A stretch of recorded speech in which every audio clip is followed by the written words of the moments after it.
Hey, hello. Yeah, Stani from Aave. Aave is known from being a decentralized lending protocol and mainly on Ethereum and 14 other networks. We have total 70 billion worth of deposits, 30 billion worth of outstanding borrows, and yeah, we've been around since the early days of DeFi, started in 2017, and the first version of actually Aave protocol was launched in 2020, just before the peak of so-called DeFi summer, when a lot of the early adopters of DeFi were around, and now Aave has grown to be our largest DeFi protocol. I'm very excited to be here. Yeah, so we all know that probably some of the audience also came from this DeFi summer. We all know that Aave and Stani is super the OG in the space. So the first question actually I have is really about right, Aave being here for a long time, and it's basically is the biggest money market in crypto industry, right? So, but at the same time, there's a bunch of new lending protocols or money markets emerging, right? So what's the edge right now Aave have basically against all these new sort of lending protocols? Yeah, I don't think there's a thing of like being against. I think it's a very kind of growing space and still very early, and things are slowly maturing. I think the big difference between now and 5 years ago is that obviously DeFi started as a more of an experiment. We had like a very interesting early protocols, and some of these early protocols are now maturing to become actually a really battle-tested software. And to Aave's kind of like credits, it's been able to really be around over the past years and become really battle-tested. There's over 3.3 billion in liquidations and over 300,000 individual liquidation events. And the way I think about it is that growing DeFi protocols is in overall a long game, in the sense that the best way to do that is to build a really great software and a really trusted brand. And over time it grows. So that's the kind of like a long way to grow it. The other way to grow it obviously is to have a little bit more short-term approach, where kind of like you try to incentivize or you reduce fees, increase risk, but truly like all the lending protocols are like really tested on the down cycle of the markets, and I think that's where kind of like the real test happens. Yeah, so we all know that recently, like sort of Aave launched the V4 version, right? And basically, it empowers the token for this governance and also security module utility, right? And but beyond that, do you think later we can also capture some other activities from the protocol? Yeah.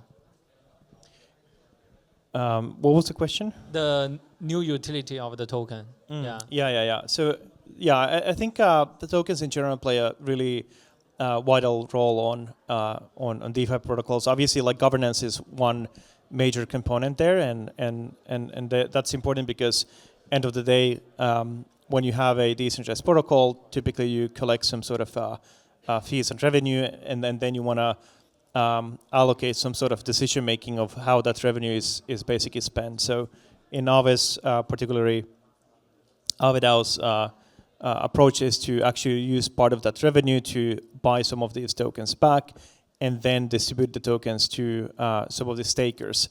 And the Aave stakers are staking effectively on these safety modules that are now kind of like upgraded to a more updated system called Umbrella, where you can stake the Aave, the A tokens that you deposit into the protocol.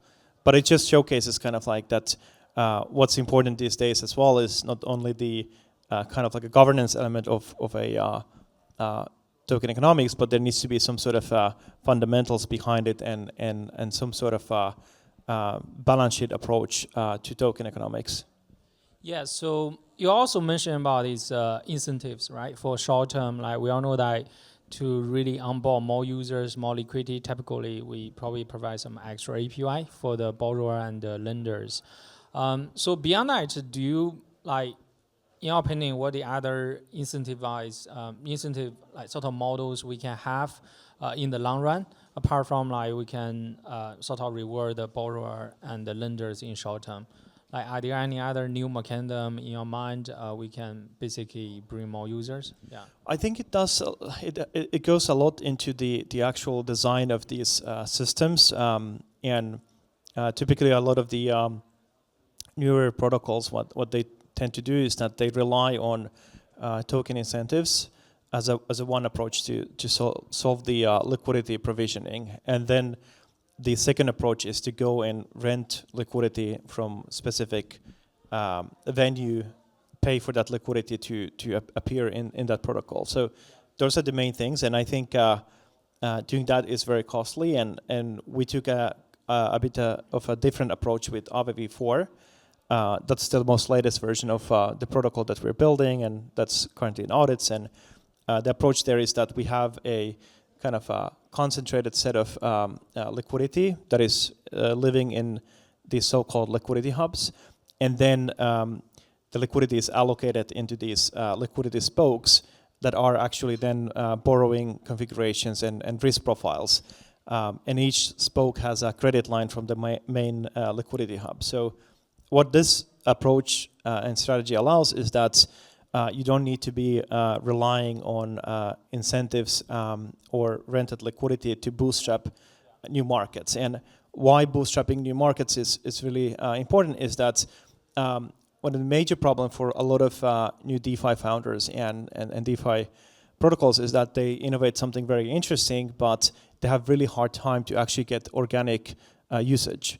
So with Aave v4, what we're able to do then is effectively open up the gates for innovation. So if you build something really interesting as a innovation as a spoke, you can request liquidity from that main liquidity hub. And that way you can scale your product with Aave up to billions worth of value.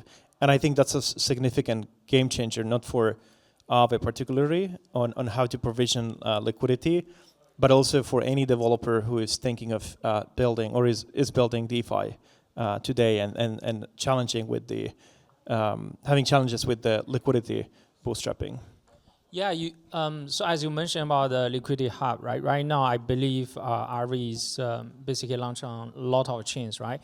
Like in your opinion, do you think this sort of we have more this liquidity fragmentation across all different chains, or you feel like in the future it's still good? Like we have all the different liquidity and markets on different chains. Do you think there will be some unification for this kind of money markets, or you feel like yeah, it's good to have all of them like sort of across the different chains?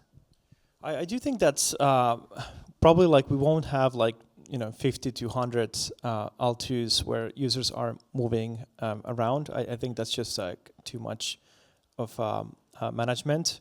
I do think that there might be that quantity of networks actually where each network might provide a specific use case, a specialized use case. But like generally speaking, DeFi, I think most of the liquidity will be concentrated in handful of networks.